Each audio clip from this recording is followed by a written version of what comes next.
Hi hello friends, இந்த வீடியோவில் என்ன பார்க்க போகிறீங்க அப்படின்னா நம்ம வீட்டிலே ப்ரிப்பேர் பண்ணக்கூடிய சிம்பிளான ஒரு கசாயம் தான் வந்து பார்க்க போகிறீங்க.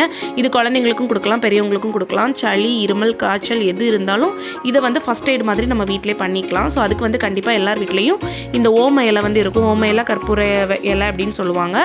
ஸோ அதை வந்து கொஞ்சம் நல்ல இலையாக பார்த்து பறித்து கழுகி எடுத்துகிட்டு கொஞ்சம் துளசியும் வந்துட்டு கழுகி எடுத்துருக்கேன். அதை நல்லா கொதிக்கிற தண்ணியில் வந்து போட்டுட்டு மெயினாக வந்து இதுக்கு சுக்கு, மல்லி ரெண்டு தான் முக்கியம். ஸோ சுக்கை வந்து நல்லா பவுடர் பண்ணி போட்டிருக்கேன். அண்ட் கொஞ்சம் இனிப்பாக இருந்தால் தான் நல்லாயிருக்கும் அப்படிங்கிறதுக்காக நல்ல நாட்டு கருப்பட்டி 2 பீஸ் போட்டுட்டு கொஞ்சம் நல்ல மிளகையும் வந்துட்டு தட்டி போட்டிருக்கேன். அண்ட் மல்லித்தூள் போட்டிருக்கேன்.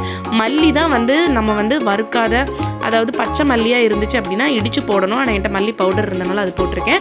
அண்ட் மஞ்சப்பொடி அண்ட் ஜீரகம் ஆட் பண்ணியிருக்கேன். மஞ்சப்பொடி எதுக்கு அப்படின்னா த்ரோட் இன்ஃபெக்ஷன் இருந்துச்சுன்னா சரியாயிடும். அண்ட் ஃபைனலாக வந்து ஏலக்காய், திப்பிலி இதெல்லாம் போட்டு நல்லா வத்த வச்சு இனிப்புக்காக 2 ஸ்பூன் நாட்டு சக்கரை போட்டு அதில் கலந்து குடிச்சிங்க அப்படின்னா உடனே ஒரு ரெஃப்ரெஷ்மெண்ட் கிடைக்கும். ஸோ கண்டிப்பாக இந்த கசாயத்தை வீட்டில் ட்ரை பண்ணி பாருங்கள். பிடிச்சனால